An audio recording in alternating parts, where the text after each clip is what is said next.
So the other day I was teaching at school, and I met a new person, this girl who came for violin lessons, and she was wondering what to do. And I was explaining to her. As I was explaining to her, I thought to myself, oh, I say through this speech. Well, not really a speech. I like go through this a lot. So why don't I make a video about it? So, um, when you first start violin, it's crazy. Like there's no you don't know what to do. So I'll give some of my own tips. They might not be ideal, but it's my experience. So you hopefully it will help some people. So in the beginning, a lot of people have to deal with like buying an instrument or renting an instrument and like what to look for. If honestly, like I recommend in the beginning to rent an instrument because if you rent an instrument, um, first of all, a lot of the times you're still young when you're starting, right? Young enough to be like, you don't need a full size violin yet. Um, Even if you're full size, it's a good thing to rent like for a year maybe at first because you don't know if you want to invest like in a maybe lifetime violin, right?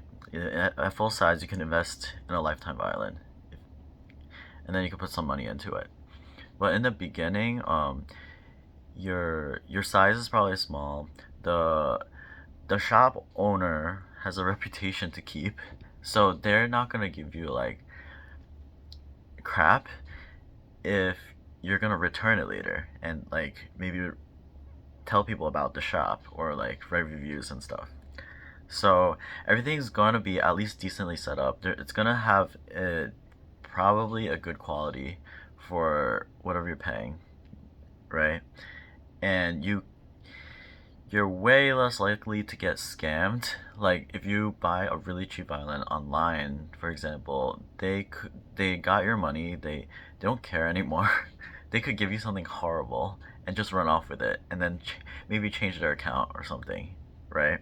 But like a shop who has a reputation to keep, they're they're not gonna want to mess up their reputation. So that's like a really big reason. And of course, like I recommend you get a teacher because your teacher's gonna help you like notice stuff that maybe the it's possible the shopkeeper overlooked or something. But yeah, in the beginning, if you rent, I think it's a good idea to rent a violin. And then and then if you buy a violin and if you're not like a full size yet, um, you're gonna have to either buy a new one when you get bigger, or sell that, which is like selling is hard also. So if you rent, you could just return it and forget about it and get a bigger size when it's time, right? So that's why I recommend you rent first. In the beginning, in the very beginning, you should make sure that um, you know how to. Well, you should make sure you know how to take out the violin. Take out the violin, and make sure like the bow hair is. If it's a shopkeeper like that you're renting from, they're not gonna give you like super loose bow hair, but most likely. But bow hair is made of horsehair, and it stretches over time. So you want to make sure that the horsehair is like not super loose when you tighten it. The bow like there's a screw on it, and you have to tighten it. When you tighten it, um, you want it to be tight enough so that when you press down, like when you put the bow down on the string, and it's in the middle of on the violin, like you could Google a picture of where the bow should be should be placed and just copy it, right? When you press down on the bow, like with a little bit of pressure, the bow hair shouldn't be touching the wood of the wood of the bow. But then at the same time, the curve of the wood of the bow shouldn't be like puffing outwards. It should be still curved um, towards the bow hair, because if it's like puffing out, that means it's too tight and it might warp the wood. It might be bad for the wood. So that's the first thing to keep in mind, right? Um, your first your first goal should be to learn the strings of the violin, E A D G. You don't have to like learn all the notes right away, but learn the names of remember the names of the strings, right? And also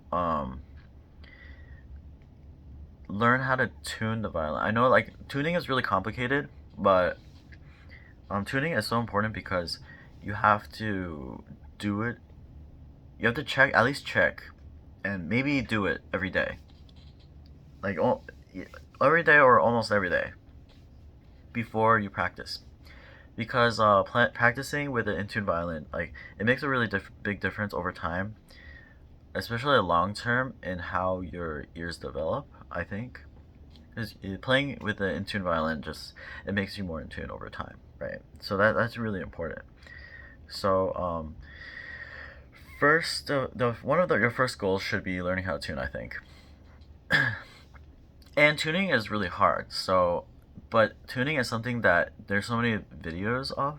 You can like look online, and of course your teacher is gonna be able to do it and teach you it. So, I would recommend you ask your teacher to teach you to tune like right away, because you need that so often. You need it's like so essential.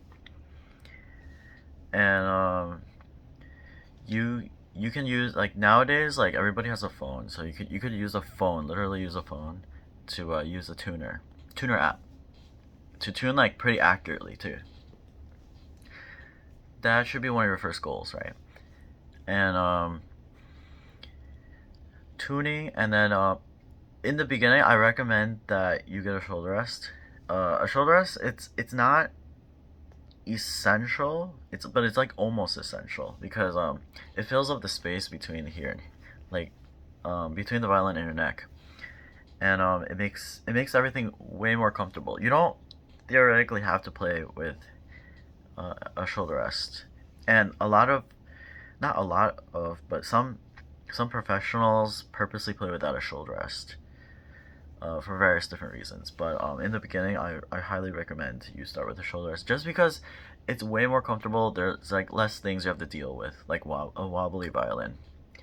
And less things you have to deal with is better because it's easier to learn like one thing at a time. At least for me. The next thing, then one of your next goals should be to practice a bow stroke, like practice like various parts of the bow. Actually no.